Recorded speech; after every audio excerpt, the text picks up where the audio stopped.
All right, so everyone's kind of freaking out about this Ukrainian missile strike. You want to know why? Yeah, it's a big deal. We're not just talking about another news cycle here.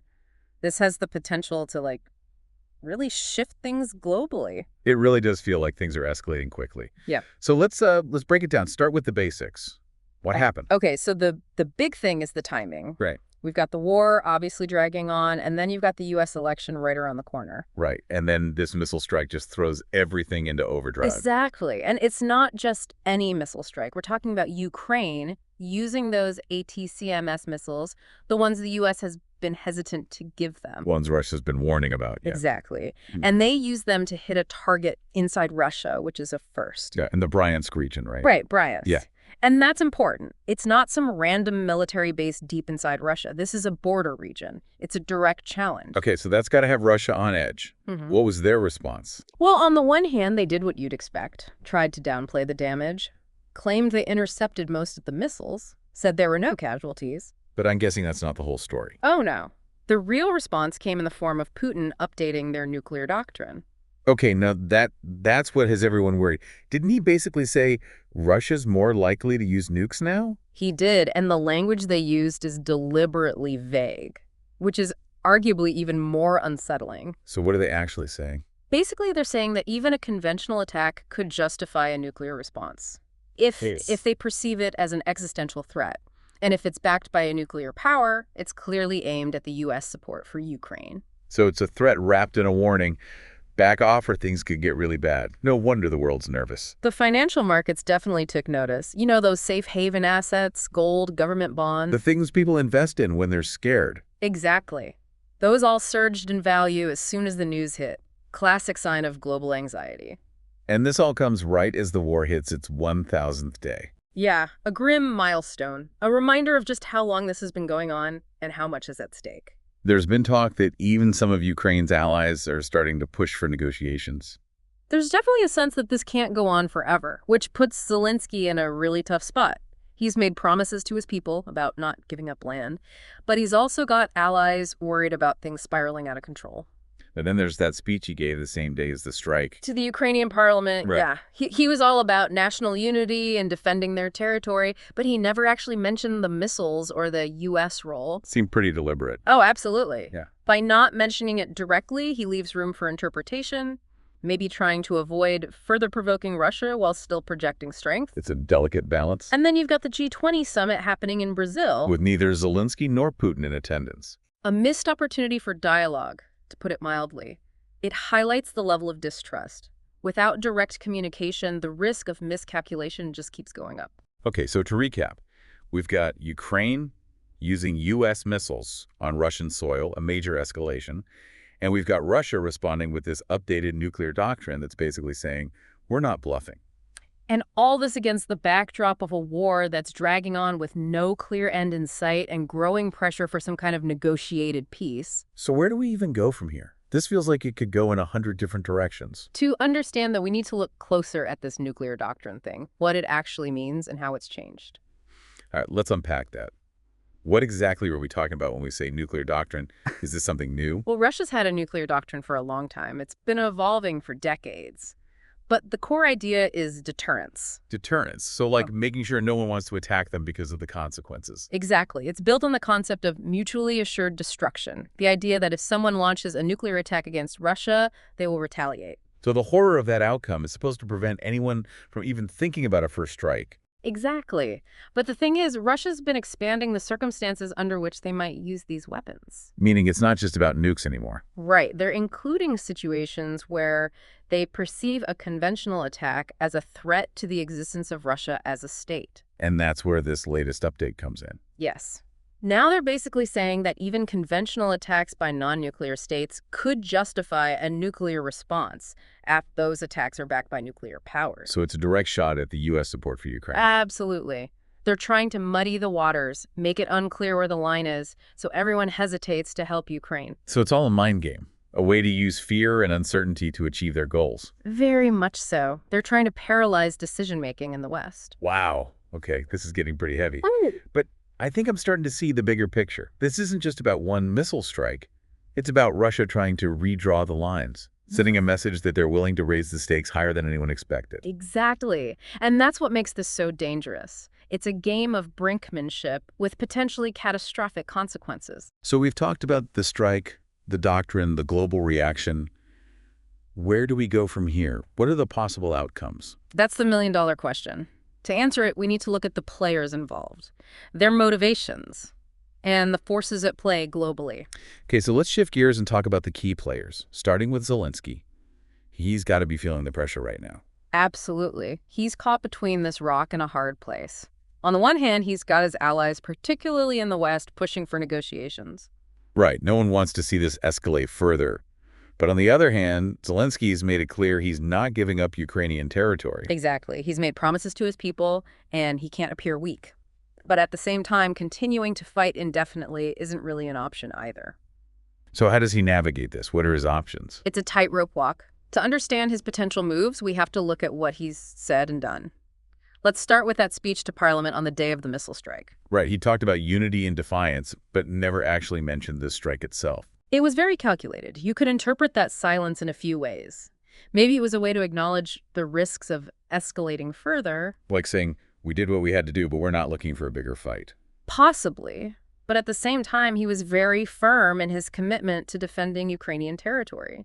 So it's a balancing act, projecting strength without directly inflaming the situation. Trying to leave the door open for negotiation without actually saying, let's negotiate. Exactly. And that's where the role of the international community becomes so important. They're the ones who will try to facilitate dialogue, de-escalate things before they get even worse. Okay, so let's talk about those international players. We've got the G20 summit happening, but neither Zelensky nor Putin showed up. Which is not a great sign. It speaks to the level of mistrust. It makes finding common ground that much harder. I mean, if the two people at the heart of this can't even be in the same room, how can we expect them to reach a deal?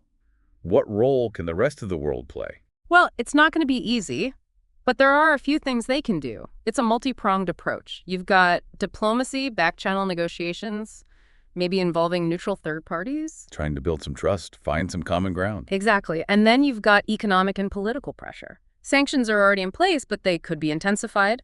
Other countries can be encouraged to isolate Russia. The idea is to make the cost of continuing this conflict so high that they have to reconsider. So a combination of carrots and sticks. But how do you get Putin to the table? He doesn't exactly have a reputation for backing down. That's the challenge.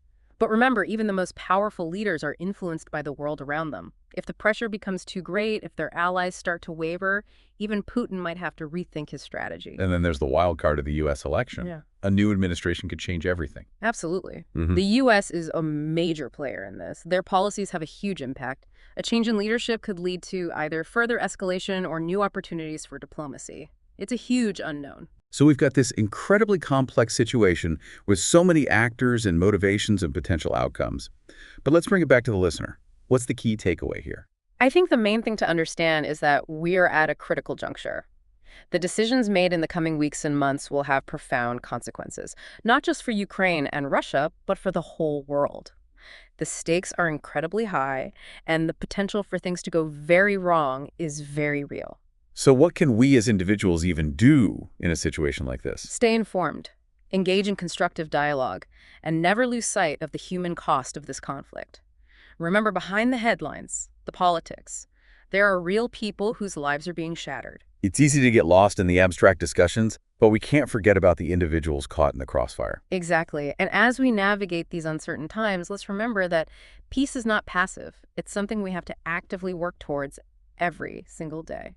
Those are some powerful words to end on. Thanks for taking this deep dive with us and helping us make sense of this incredibly complex situation. It's been my pleasure. And for you listening, stay curious, stay engaged, and stay hopeful. We'll be back soon with another deep dive into the most pressing issues of our time. So to really understand how high the stakes are here, we got to kind of zoom out, look at the bigger picture. Okay, so what are we missing? Well, it's easy to get caught up in the day-to-day headlines, but to really grasp the weight of this situation, you need to understand the historical context surrounding Russia's nuclear doctrine. It's not some new invention. It's been evolving for decades. Okay, rewind time. What are the foundations of this doctrine, and how has it shifted over time? At its core, it's all about deterrence.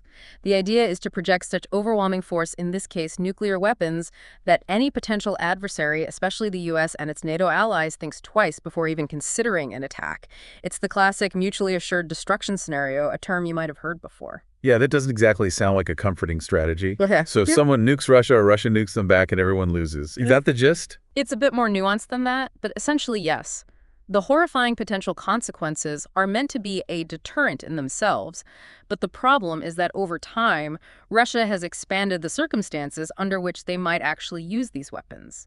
Initially, it was strictly in response to a nuclear attack on them, but things have shifted. So now they're including other scenarios where they might consider a nuclear response. Precisely, and that's where things get really tricky. They've broadened their definition of what constitutes an existential threat to include scenarios where Russia's very survival as a state is at stake, even if the attack itself isn't nuclear. Okay, so that's where this whole situation with Ukraine and the U.S. support comes into play. They're saying, even if it's a conventional attack, if it threatens our existence and a nuclear power is backing it, we might use nukes. It's like they're deliberately blurring the lines. It's a calculated ambiguity designed to make everyone think twice. Think of it like this. They used to say, if you hit us with a nuclear weapon, we'll hit you back with one.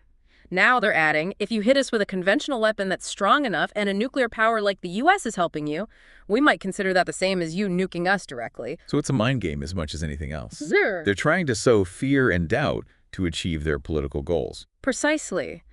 By creating this uncertainty, they hope to paralyze decision-making in the West, making them hesitate to provide Ukraine with the support it needs. But wouldn't that potentially backfire?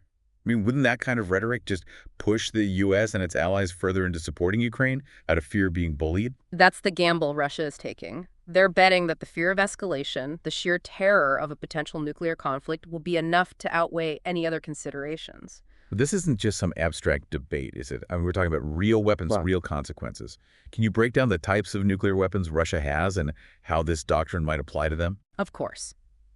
When we talk about nuclear weapons, it's important to distinguish between strategic and tactical nukes.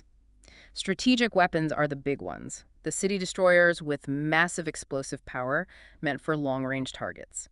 Tactical nukes, on the other hand, are smaller, designed for use on the battlefield against military targets. So is Russia suggesting they might use either type depending on the situation? That's the chilling ambiguity we talked about. Their doctrine doesn't explicitly define what kind of nuclear response they might deem appropriate.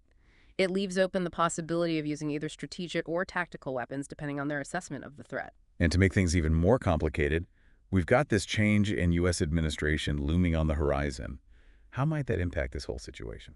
The incoming U.S. President, Donald Trump, is known for his unpredictable foreign policy approach. It's unclear how he might react to this situation, but it's safe to say that his actions could have significant consequences. So we've got this powder keg of a situation with nuclear weapons in the mix and a new player about to step onto the field. What are the potential scenarios we could be looking at? Well, it's impossible to predict the future with certainty, but based on what we know, there are a few potential pathways this situation could take. Let's start with the most optimistic one, although it admittedly feels like a long shot right now. It's the path of de-escalation through diplomacy. So you're talking about back-channel talks, negotiations, maybe even some concessions from both sides? Exactly. Imagine a scenario where Russia, facing increasing international pressure and perhaps some internal dissent, decides that a negotiated settlement is in their best interests. Maybe they offer some concessions on territory or sanctions in exchange for Ukraine, agreeing to neutrality and limits on its military cooperation with the West. But would Zelensky even consider that? He's been so adamant about not giving up any Ukrainian land. It would be an incredibly difficult pill for him to swallow, both politically and personally. But he's also a pragmatist. If he sees a path to peace that preserves Ukraine's independence and territorial integrity in a meaningful way, he might be willing to make some concessions. And what about the U.S.? How would the new administration factor into this diplomatic scenario? That's the big unknown. Trump has expressed admiration for Putin in the past, and he's also signaled a desire to reduce U.S. involvement in foreign conflicts. It's possible that he might be more amenable to a deal that involves concessions from Ukraine, especially if he sees it as a way to extricate the U.S. from this messy situation. So there's a chance, however slim, that a new U.S. administration could actually facilitate a peaceful resolution. That's at least a glimmer of hope, I guess. It's a possibility, but we have to be realistic. There are also scenarios where things could go very wrong. Imagine a scenario where the new U.S. administration takes a more hawkish stance, increasing military aid to Ukraine and further antagonizing Russia. Yeah, it doesn't sound like a recipe for peace. What would that kind of escalation look like in practice? It could mean providing Ukraine with even more advanced weaponry, perhaps even fighter jets or long-range missiles that could strike deep inside Russia. It could also involve stepping up U.S. military presence in the region, conducting more joint exercises with NATO allies, essentially sending a message to Russia that the West is not backing down. But wouldn't that risk provoking Russia even further? I mean, wouldn't that just increase the chances of a miscalculation of things spiraling out of control? That's the danger. Russia has already shown that they're willing to raise the stakes. If they feel cornered, if they perceive a direct threat to their security or their regime's survival, they might lash out in unpredictable and potentially catastrophic ways. So it's a balancing act, trying to support Ukraine without provoking Russia into a full-blown war. It's a tightrope walk, and the stakes couldn't be higher. And to add to that complexity, you have to consider the internal dynamics within both Russia and Ukraine. In Russia, there's always the possibility of internal dissent growing, especially if the economic situation worsens due to sanctions or if the war drags on with no clear victory in sight. On the other hand, in Ukraine, the national resolve is incredibly strong, but even there, the prolonged conflict, the loss of life, the displacement of millions is taking a toll. So it's not just about the big players on the global stage. The internal situations in both countries could also influence the trajectory of the conflict. Absolutely. It's a multi-layered chess game with so many moving pieces that it's hard to keep track of them all. But one thing is certain, the choices made in the coming weeks and months, both by individuals and nations, will have far-reaching consequences. So with all these potential scenarios, all these uncertainties, how can we as individuals even begin to make sense of this situation? The first step is to acknowledge the complexity. There are no easy answers, no guaranteed outcomes. The situation is fluid, dynamic, and constantly evolving. But that doesn't mean we should just throw up our hands and give in to despair. We can still make informed choices, we can still engage in meaningful discussions, and we can still demand that our leaders prioritize peace and diplomacy over aggression and conflict. That sounds like a good place to start. Yeah. So where do we go from here? How can we delve deeper into this incredibly complex situation and understand the potential paths forward? Well, to truly grasp the stakes involved, we need to understand the human cost of this conflict. Because behind the geopolitical maneuvering and the military posturing, there are real people whose lives have been irrevocably altered by this war. You're right. It's easy to get lost in the abstract discussions of strategy and doctrine, but we can't forget that there are real people suffering as a result of this conflict. Let's shift our focus for a moment and explore the human dimension of this war. Let's hear the stories of those who have been impacted, those who have lost loved ones, those who have been forced to flee their homes, those who are living with the daily fear and uncertainty of a conflict that shows no signs of ending. Yeah, it's easy to forget about the human side of things when we're talking about all this high-level stuff. But those are real people living through this nightmare. It's the 1,000th day of war for them. Imagine what that must feel like. It's almost unimaginable. We're talking about a humanitarian crisis on a massive scale. Millions of people displaced from their homes, families torn apart, lives shattered. More than 13 million Ukrainians displaced, right? Think about that. That's more than the population of many European countries. And then there are the casualties. Thousands of soldiers dead and countless civilians. And the psychological wounds, the trauma, the PTSD, the long-term effects of living through something like this. The scars run deep. So even if the fighting stopped tomorrow, the healing process would take years. Decades even. It's not just about rebuilding infrastructure. It's about rebuilding lives, restoring hope. And that's where the international community comes in, Correct? providing humanitarian aid, supporting refugees, helping Ukraine rebuild. Absolutely. It's a long road ahead. But let's shift gears a bit. Yeah. Okay, we've talked about the dangers, the risks, the human cost. But is there any hope for peace? Are there any solutions being explored? It's hard to be optimistic when things look so bleak. It's tough. But there are always paths to peace, even in the darkest of times. It requires commitment, a willingness to talk. But is dialogue even possible right now with the relationship between Russia and the West so strained? It won't be easy, but history has shown us that even the most bitter conflicts can be resolved through negotiation. Look at the Cold War, decades of tension and hostility. But eventually dialogue led to détente arms control agreements, a thawing of relations. So you're saying there's a chance even now? There's always a chance, but we have to be realistic. There are major challenges, deeply entrenched positions on both sides. But there are people working towards peace on both sides and within the international community. So what would a path to peace even look like in this case? What kind of compromises would need to be made? Well, any lasting agreement would have to address the core issues, the things that led to this conflict in the first place. So Ukraine's security and sovereignty, but also Russia's concerns. Exactly. And that's the tricky part, balancing those competing interests. Maybe it requires some creative solutions, some out-of-the-box thinking. Like what? Maybe some kind of international security guarantees for Ukraine, something similar to Article 5 of NATO, but with the involvement of other major powers, like China or India. So a collective security agreement that reassures both sides. Yeah. That prevents further aggression. Exactly. It would require a lot of trust building, a lot of diplomacy, and probably concessions from both Russia and Ukraine. And what about the issue of territory? Zelensky has said he won't give up any Ukrainian land. That's a decision for Ukrainians to make. It's their country, their future. But peace often requires tough choices, compromises that might be painful in the short term, but ultimately lead to a better future. So what can the rest of the world do? How can we as individuals help? We can start by staying informed, understanding the nuances of this conflict, rejecting propaganda and simplistic narratives. Educating ourselves, basically. Exactly. I mean, we talk about it, have open and honest conversations, promote empathy and understanding, and we can support organizations providing humanitarian aid. Putting our money where our mouth is. Exactly. And most importantly, we can't give up hope. Hope that things can get better. Hope that peace is possible. It's not naivete. It's a recognition of the human capacity for resilience, for compassion, for finding a way forward even in the darkest of times. That's a powerful message.